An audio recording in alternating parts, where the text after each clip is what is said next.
Welcome to the first of, hopefully, many episodes. What is Rambling Weekly, you might ask? Well, listen on and see what you think.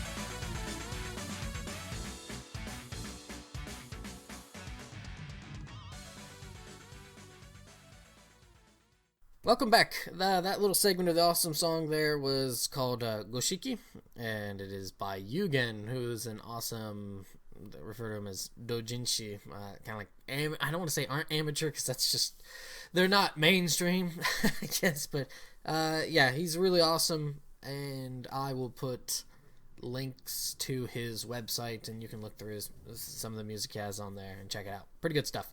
But kind of probably wondering what in Blue Blazes is Rambling Weekly, and I'm going to explain that now. So it's a solo podcast.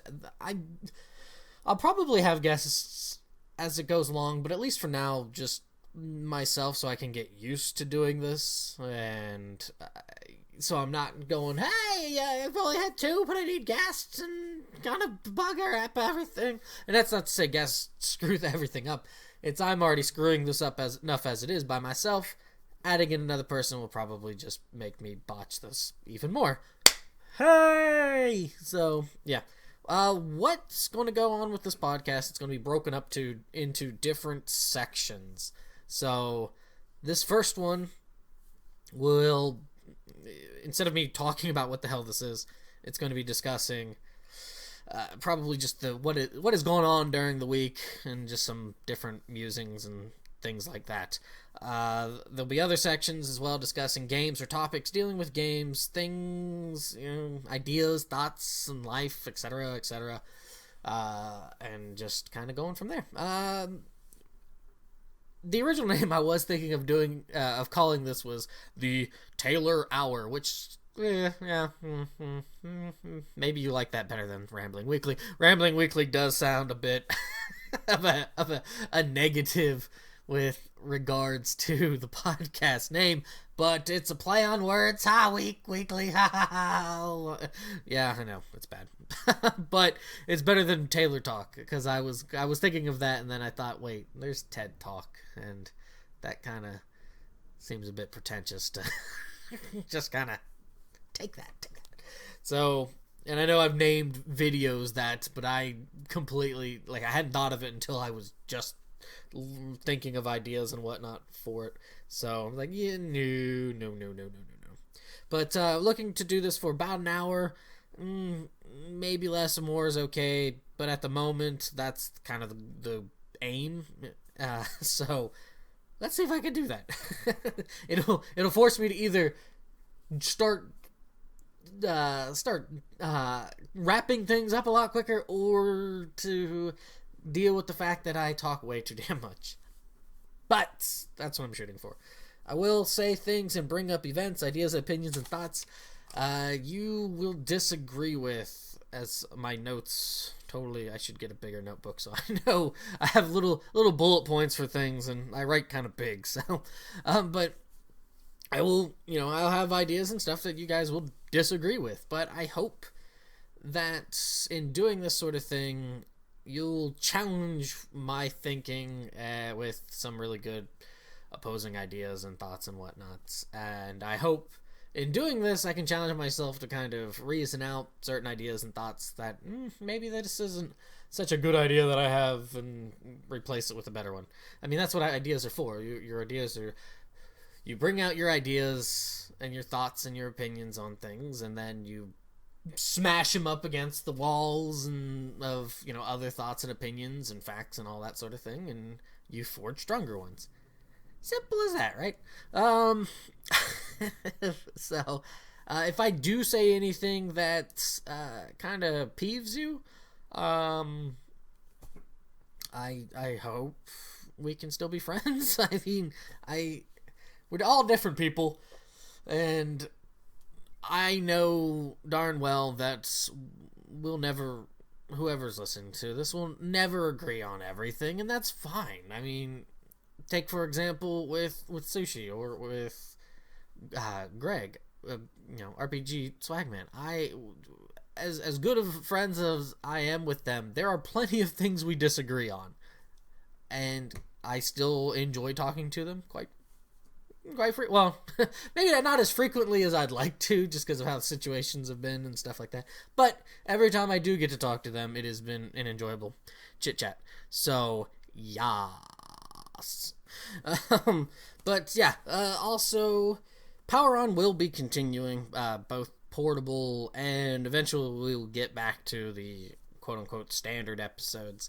But with this sort of thing, I wanted to tackle some different things, and where with the discussion with Sushi and Greg, we can talk about different things. This is, I guess, more, I don't want to say more personal, but just kind of is. I don't want to say personal. Personal is not the right word, but it's just cathartic in a way, so I can just talk about things and get ideas out of my head so I can clear my brain. As crazy as that sounds. So, also, this format is inspired by TigerClawRadio by Critical Failure, and if you've never listened to his stuff, totally give him a look-see and listen. I enjoy it. He's probably, if he isn't the very first podcast, he's one of the first podcasts I had ever listened to. And it's like there was a very long time where I didn't listen. It wasn't because, oh man, that Critical Failure dude, whatever. It was more of I'll be honest, I completely just dropped the ball with a lot of things dealing with YouTube and podcasts and stuff like that. So I kind of drifted out of it and randomly caught an episode, and I was like, you know what? This is just as enjoyable to listen to as it was when I had first heard it, which I thought was great. I mean, to me, I think that's really good. And that you're looking at like 5 years, maybe not quite 5 years, but a long time. So I'll have links for his stuff. Definitely check it out if you have not checked out TigerClawRadio. But with all that kind of rambling and stuff done, it is time for a break. So we're going to go with the 8-bit version of Fire Emblem 4, Seisen no Keifu, Genealogy of a Holy War. One of the map themes for that. And there are 2 videos on YouTube for the 2 sections of the game. There's first generation and there's second generation. And it's by, or at least I'm under the assumption, because this dude put it on there, and he links to the different downloads and stuff. But it goes by garrrzzz, GARRRZZZ, and yeah, take a listen to it, and I'll catch you on the other side.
So yeah, that's that is probably from my favorite Fire Emblem game, and to hear it in 8-bit style is just, yeah. So definitely I'll have links to his videos, and if you're interested in that sort of thing, give them a listen. They're pretty good. Good. So this section is going to be kind of like the open discussion bit about games and stuff like that. So things dealing with games, about the media. I wouldn't say juggernaut, because it certainly seems like it's kind of chugging along there.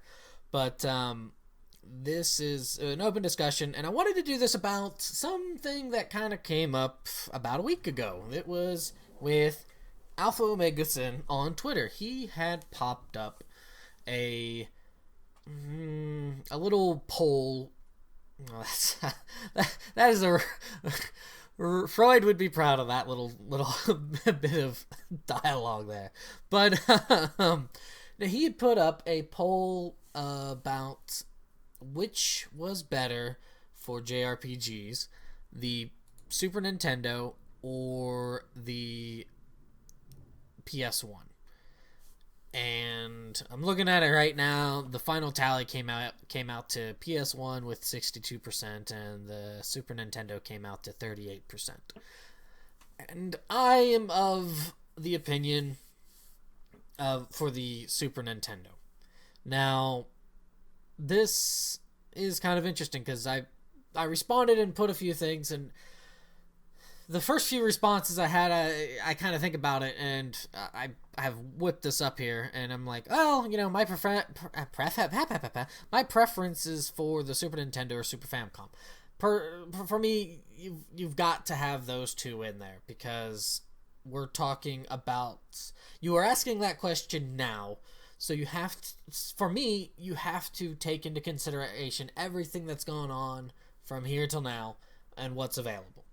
You and me and a lot of other people, even if it is in Japanese for some people, they still have the ability to play it. So, and there's a lot of other people who have poured lots of time into translating it themselves, and God bless them on that. I could never do that. I just, translation to me, like I know a few people who've done it, and some of them do not seem like they're very happy doing it. I don't think I would be very happy doing it either. But it's a bit of a thankless job, because if you don't do it well, then people are going to be like, wow, this is terrible, looking at you, newest Fire Emblem game. If you do a fantastic job of it, or even just a good job considering like contextual issue the context of the situation, like Chrono Trigger, like it was still a good job, but there's some things that just don't translate well. But the dude fucking whipped through it. Like if you do a good job at it, people won't even think about the translator really. They'll just be like, oh, that was a well kind of written out game. And that's not to take away from the translator. The translator's got to do the work for it, but it is a bit of a thankless job, it feels like. So when you play games that have bitchin' dialogues that have been translated and stuff, give your translator a thank you. Even if you don't know my name or anything, like just kind of up into the ether, say thank you. But so my initial response, I just kind of listed off games, which is a bit of a silly thing to do, sort of, because that's really a subjective thing. Like, so I mentioned Rudra no Hiho, Treasure Hunter G. Personally, I find the Super Famicom has the best Fire Emblem games, and that's just, I mean, it's got Secret of Mana 2 and 3, Lufia 2, which I would argue may be one of the best endings for a Japanese RPG. Terranigma, another one I would put in there too, as well as the Gaia trilogy with what the hell is it? Soul Blazer, and I'm totally drawing a blank on that other one because I don't really like Illusion of Gaia. But I mean, Tales of Fantasia, Star Ocean 1. And, there's definitely plenty of PS1 RPGs I love. Xenogears, Wild Arms, Final Fantasy Tactics, Final Fantasy 9. But the thing is that when I was thinking about that, and when I was putting these comments into Twitter, I was like, yeah, okay, I do like, there's things about them I do like or games I like from both of these generations. However, something about the PS1 generation, how they altered things, those alterations have persisted.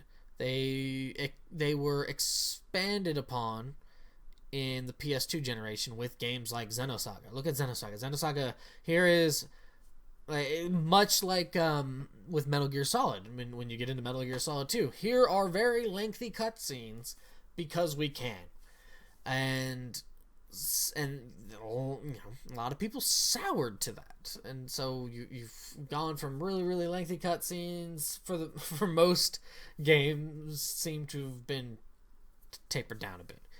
Now, I think that is one thing that has bit the genre in the ass, are those things like the lengthy cutscenes, because you've now had a generation of people playing who kind of are a bit shy about that whole thing, because it's like, well, I don't have all this damn time to play. You've got to, when it comes to like RPGs, you've got to take a lot of time to play them. And this brings me to another issue that had kind of cropped up more because of the PS1 than the Super Nintendo. Super Nintendo Japanese RPGs roughly were about maybe 20 to 30 hours is about the average time you're looking at to sink in for an Japanese RPG. And I'm bringing up Japanese RPGs because those are the ones that I really played. I didn't really play too much of what's the futuristic steampunk one that was on the Super Nintendo, Shadowgate. I didn't really get to play that. I wanted to. That game looked fucking sweet, but I never really got to play it. I got to watch someone play a bit of it and everything, so I kind of was vicariously playing it because I was a dumb kid.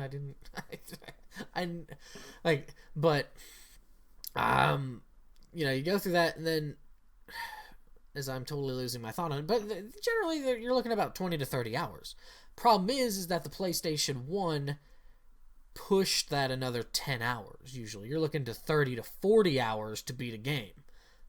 And unfortunately, that enjoyment of when it wasn't a big deal then, it has become a sin of the moment now.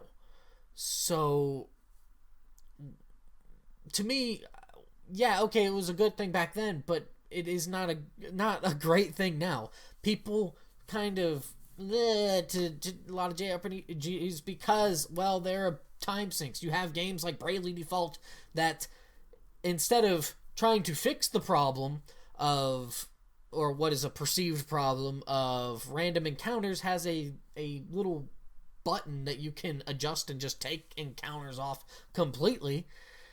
I mean, that's a problem. I mean, you had something like Chrono Trigger come up with, here's situational areas where, unless you can navigate through them very discreetly, you are going to run into a battle.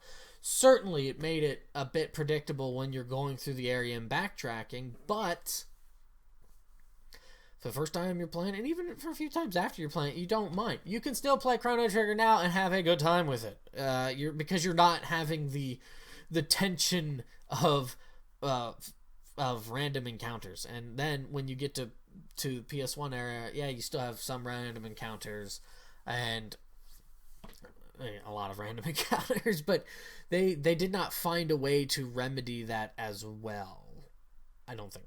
Now, I put out these few, and then Alpha put up a response, and he put verbatim, wait, so PS1 put RPGs on the map, and that was bad. Right. Guess it would have remained niche like it did on the Super Nintendo. I don't agree that it was niche during the Super Nintendo. You had tons of other games. I mean,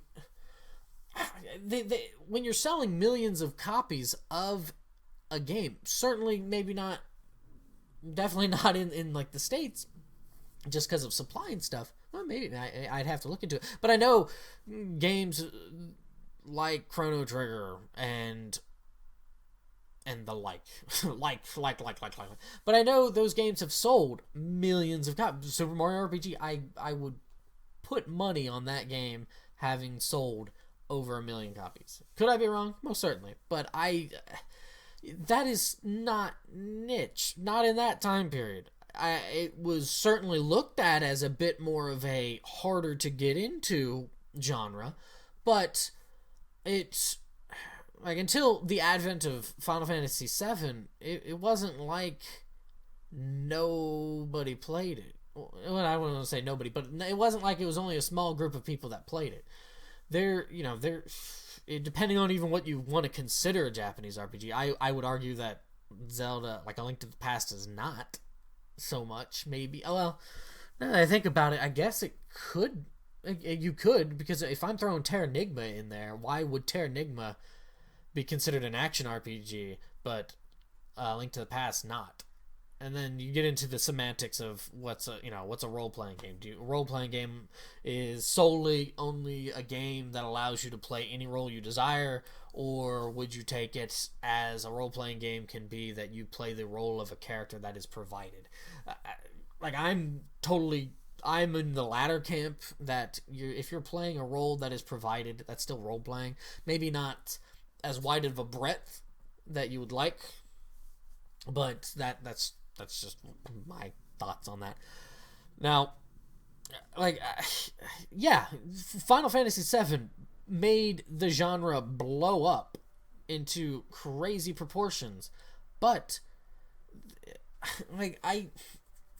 if you're solely going by what made it sell more, then why even ask the question? Because if you're going by that, you have already the statistical information for a lot of that, so you could be like, okay, whatever. But what did that game and the games within the PS1 era bring that was different from the Super Nintendo? That's what I'd like to know. You have opening cinematics, or just cinematics in general, where you've got a lot of, look at Wild Arms 1. That's a pretty fantastic opening theme. I mean, you've got really, really good music, but just because that it's subjective. You've got orchestral music, but 16-bit music isn't bad. It's hell, 8-bit music isn't bad. I mean, you've got, thank you, Furnace, but you've got all these. Just because it's great music doesn't mean that the other music isn't great as well, because it's a different sound to it. I mean, and that's not what I didn't see him make that point. Maybe he did, but I'm just bringing that up. It's a better sound quality, maybe, but people like grunge music, and not in a way bad, but dirtier sounding music, because it sounds more natural. That's why people like what the hell is it called? Old thing. Not 8-track tape. I'm not old enough for that one, but like albums and stuff. Albums, people say that sounds better to them, but there's like a scientific reason for that. It has something to do with it sounding. It's not as. There's something about that, and I don't leave it to the deaf man to try to explain sound science, but. Partially deaf, I should say. Partially deaf. But, you have that. The PS1 generation expanded the time of play. I'm trying to figure out what sort of mechanics that they brought that was so different from the Super Nintendo version. That, or not even just mechanics, just things about the genre itself that it brought outside of marketing that really made it better. I mean, please, if anybody's got something to point out, I'm all ear for it, because I just because it doesn't sell as well doesn't mean it is for the greater good. Certainly, like, I can understand that if it isn't at least somewhat profitable, they won't go into it more. But I think that's also part of the problem, is they became super duper profitable, and in doing so, they really went full. And it was the beginning of the gears turning into the machine that became like the PS2 and the PS3, and now are JRPGs, which are very heavily influenced by anime culture, which personally I'm not a fan of. I do not like anime. I'll take it back. There are a few that I like. Cowboy Bebop. I like the three westerns: Cowboy Bebop, Trigun, and Outlaw Star. I really like those. I have a soft spot for Full Metal Panic, the first season. Don't care for Fufumafu, and I am borrowing the second raid, which I'll listen to or watch sometime, but I don't know how that will be. Maybe I like it, maybe I won't. But I probably would like things like Full Metal Alchemist. I've never seen it. My brother's watched it, and he absolutely loves it. But it's honestly just not. I'm not a big TV person, so I kind of have to force myself to watch TV. It's not necessarily. It's not necessarily. Oh, it's TV. It's the worst thing ever. I do think that at times people should turn off the TV and maybe listen to the radio or read a book, because there's some things about the medium that cannot be replicated, that it cannot replicate, that things like books and radio do, because you have to imagine things with those other two. While yeah, you can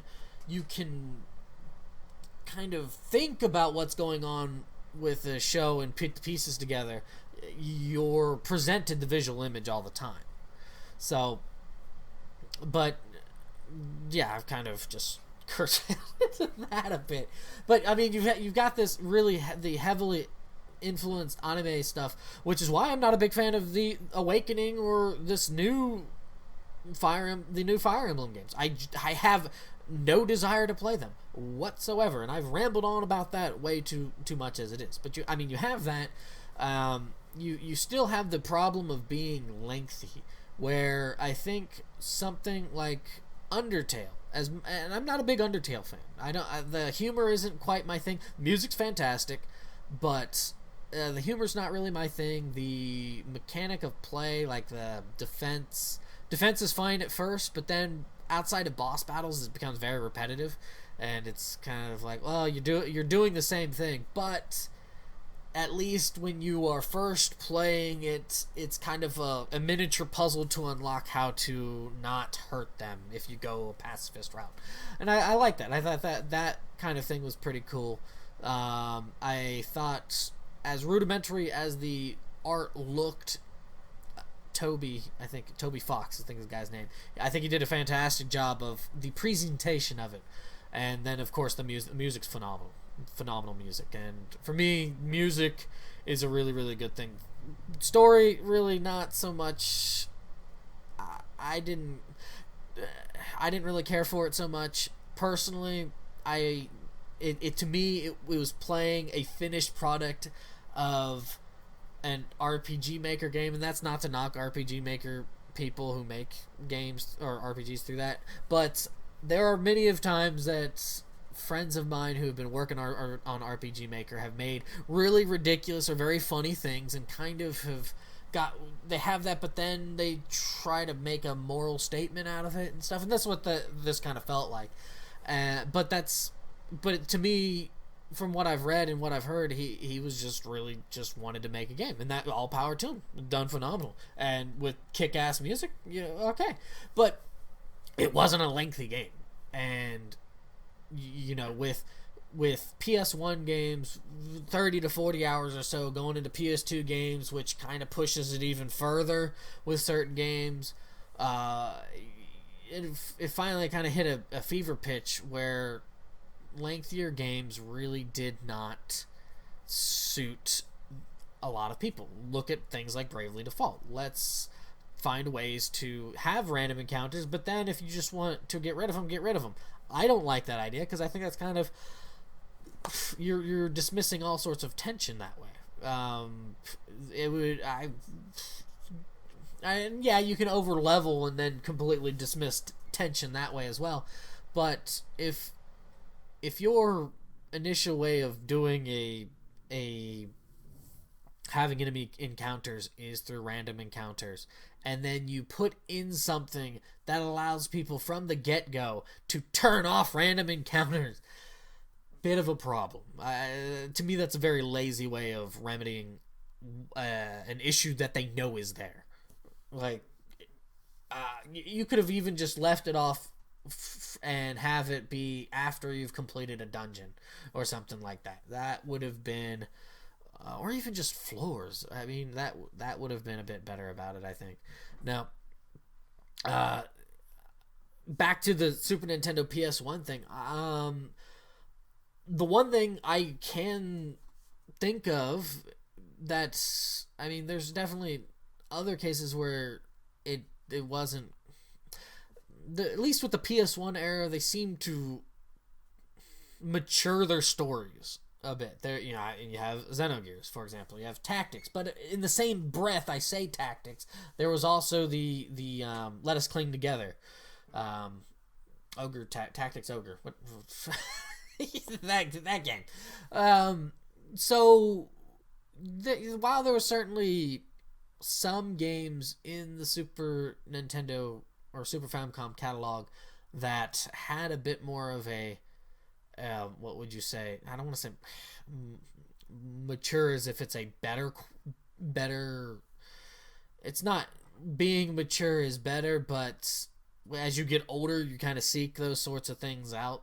Sometimes, not all the times, but sometimes, and for me, that is a better palate cleanser than, say, playing through what would be a good, like, as much as I like Lufia 2, it is a very like, the puzzles are good and stuff. Like, I enjoy that, but say, like, Lufia 1. Lufia 1 is very standard kind of ho-hum affair. Or, say, like, Dragon Quest. Dragon Quest is a bit more of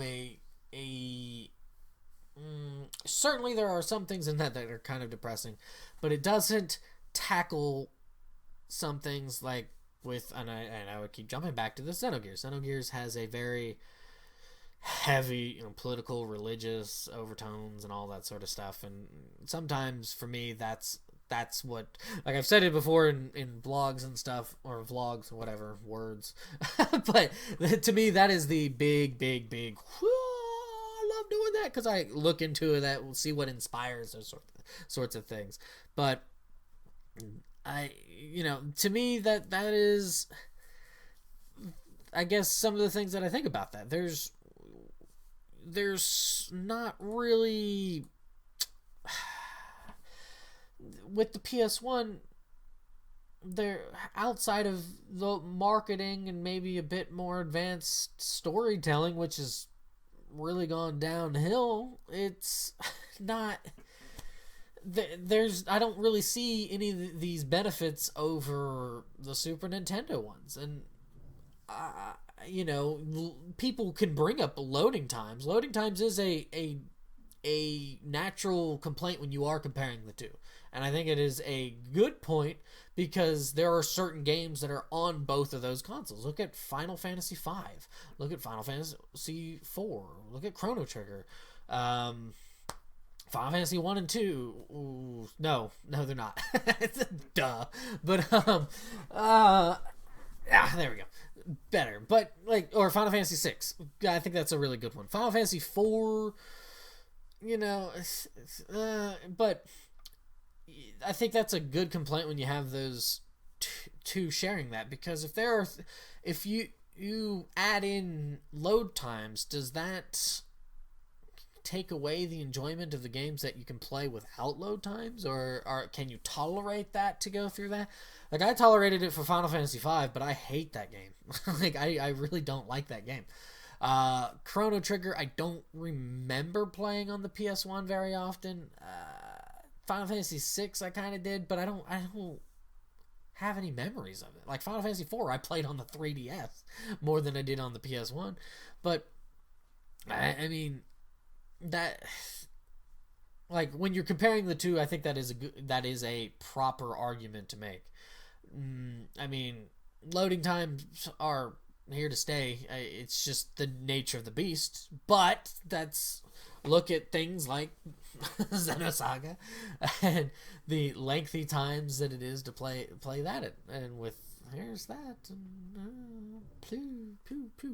but like, I don't know, like, maybe I'm way off on my thinking on that. Maybe I'm thinking way too out of left field on this, and that's why I'm bringing the subject up, because would you consider the things that the generation gave for that genre that benefited then, that now are condemned now, like lengthier games? Like, look, I mean, that is a big problem. That is a sin of today. And would that affect it? I mean, I would think so. I would have to. That's why I'm rambling on about this for so long, because that to me is paramount in this. You have to, if you are asking that question today, you have to take it all in for what it is now today. I mean, you've got heavier influences of anime, which personally I'm not the biggest fan of, and has really brought down the genre. Maybe not to some people, which is fine. If that's more, I mean, that's more their taste than me. I have those old games, so I can go play them if I want to. That's fine. If I don't like, or if I'm not a fan of what's going on with the genre now, I need to step up and make my own game, which is what I'm doing now. So and it's not like a condemnation of it, like, well, yeah, this is terrible, this is the worst thing ever. No, it's just, I would like to see other things like what I like, whatever the hell I'm trying to say. You know, so be the change you wish to see, or something, you know, what Gandhi said. I mean, I know that's a bit ridiculous taken in the context of just gaming, but that, I guess, because it's the same thing with writing. I'm writing a story, and with the things that are in my story and the style of the story that it is, I would like to see more people tackle that sort of thing, or, you know, be how I find things interesting. But I'm only one person, and like I said, totally could be thinking off. Maybe I'm not even on the play of field at this moment. Maybe I'm like in the parking lot, just kind of roaming around, looking into mirrors, looking how, like, raving lunatic I am. But that is it for this discussion part, and, you know, I'll catch you after a little bit of a bumper.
you still with me? I hope so.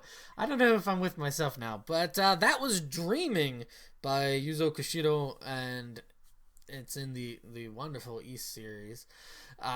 This song, and just that dude is, outside of Streets of Rage 3, that dude brings the fire. Just fire. But just mad props to Yuzo, even though he totally gets it from everybody. I might as well add to the love of Yuzo Koshiro.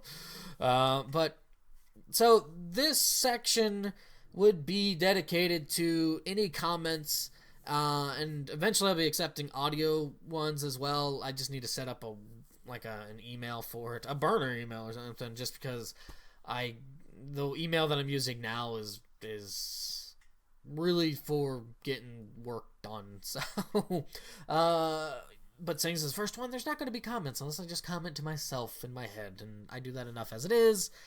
So I'm going to just slip into this next and last segment, and this next segment, this segment is about quotes, and we're talking from like movies, books, history, games, wherever.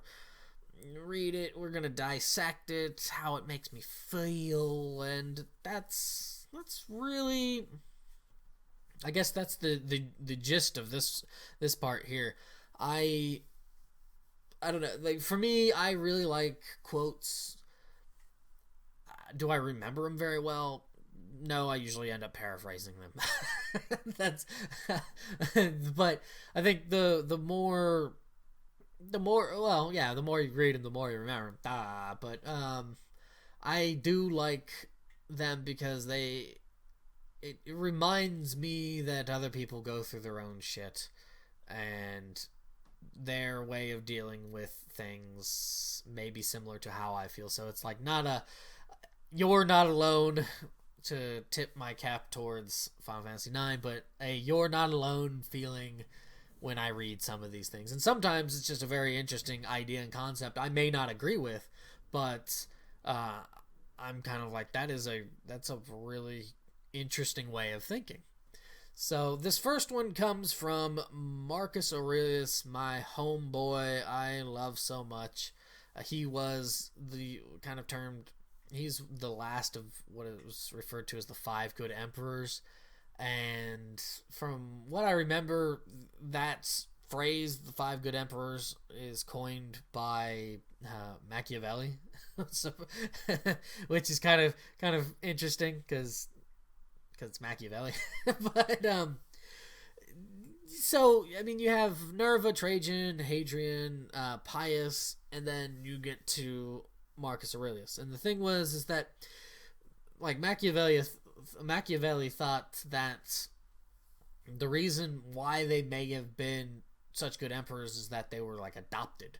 They weren't through bloodlines per se, like father to son, is why because a lot of times when that happens, it's a bit of a crapshoot. You're kind of, sometimes you might get a really awesome one, but then you might get a really crappy one, and then you're kind of down shit river. Battle. But so Marcus Aurelius was the last one, and he's definitely one of the only, not only, but he's one of the few leaders that you can point to and say this was a philosopher king, one that you could also refer to as Solomon from the Bible. And I've probably now just lost people. Turned the brain off. Bleep. But he had writings that it's referred to now as meditations, and it's a fantastic book of writings that's reflected and just kind of talked of like stoicism and just being one with nature and the universe and all that sort of stuff. And it's a very, to me, I love that writing. Like, I was so perplexed and kind of mortified how a lot of the thinking that he had put into this is how I felt. And here, there is nearly a 2,000 year gap in time between myself and this, and him, as well as a whole lot of money difference and just, a completely different life. But these thoughts are very, very similar. And it's just like, wow, that's just crazy. It's a book that I hold very near and dear to my heart. And if you're wanting to better understand how I am, I would highly recommend you read it. I think there are actually free versions of it online.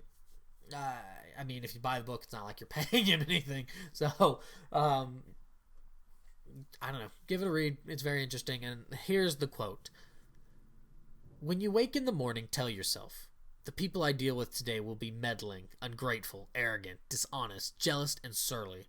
They're like this because they can't tell good from evil. But I've seen the beauty of good and the ugliness of evil, and have recognized that the wrongdoer has a nature related to my own, not of the same blood or birth, but the same mind, and possessing a share of the divine. So, that's a heavy-hitting quote to me. Here you have somebody who is like, man, fuck all y'all. All these people that are, it's just kind of like, these wretched people that are just deceitful and just trying to suck up and conniving and all this sort of stuff. And he's like, don't be angry at that. These are just people who, not to say that they're stupid, but who don't either wish to or have never really just delved into thinking about what is good, what is bad. I mean, it's a subjective thing, but for Aurelius, it was about being in tune with nature. And being in tune with nature, he thought it was better to be in harmony with man. So, so when you're doing these bad things, it is, or doing these things which are considered bad, it's you're being disharmonious. I think that's the word for it, disharmonious. But he's like, don't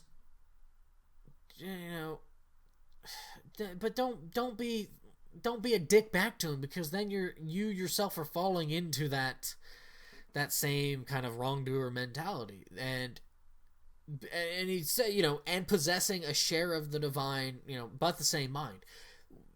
It's just because somebody does that sort of thing doesn't mean that, well, they're some sort of fucking idiot who doesn't know how to use their brain. No, I most definitely would probably do the same thing if I was in that situation and had lived that life. So it's not,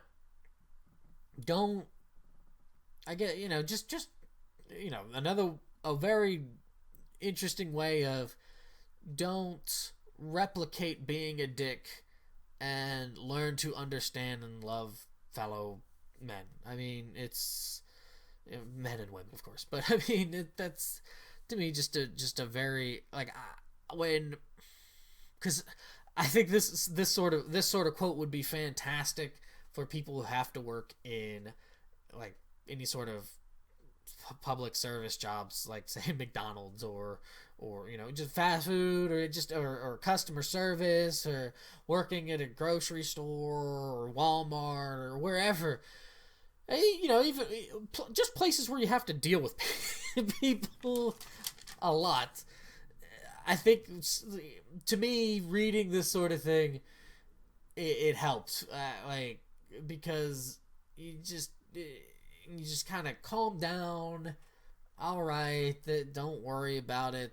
It's, even though we're not family, you have a brain, I've got a brain, and you are just exploring parts of the brain that's I have not really going to go down. And then that's not to say that they're any lesser because of that. And that's what I think is also fantastic about the quote. It's not saying, well, yeah, they do these things, but they're silly plebs. They're poor people. Who cares? No, it's they are equally, sharing of what he would refer to as the divine, or we are equally a part of this whole thing, the universe, and everything like that. And I don't know. I mean, certainly you get a similar message in different sorts of ideas, philosophical musings, and religions and stuff like that. But this is what I like. And Marcus Aurelius is my homeboy. So, but no, so that, I don't know. To me, that's just a really good way to start the day. You're going to run into people who have these qualities you do not like, but that does not make them any less of a person because of it. So, thank you, Marcus Aurelius. That was fantastic. But that is it for the first episode of Wait, I can't even say the thing. Rambling Weekly. It is a weekly podcast, by the way. I don't know if I'd mentioned that, but yeah. Wow, I am a fool. And so before I sound any more foolish, thanks for listening. Tell me what you think. Either in the comments section on YouTube, there'll be a thing for it. On Twitter, you can get a hold of me at Motogato553. Tell me how foolish this all is, or dude, you really need to wrap up your brain, because when you open it, it just kind of it runs in a field by itself. And a bit of a too open field of just but thanks for listening, and we are going to play out here Temple del Sol, from the Falcom Special Boxing 89, and it's by Falcom JDK, and this, some good vibes, some good, I love this kind of music. So, thanks for listening, have a good week, I'll catch you next. Alright.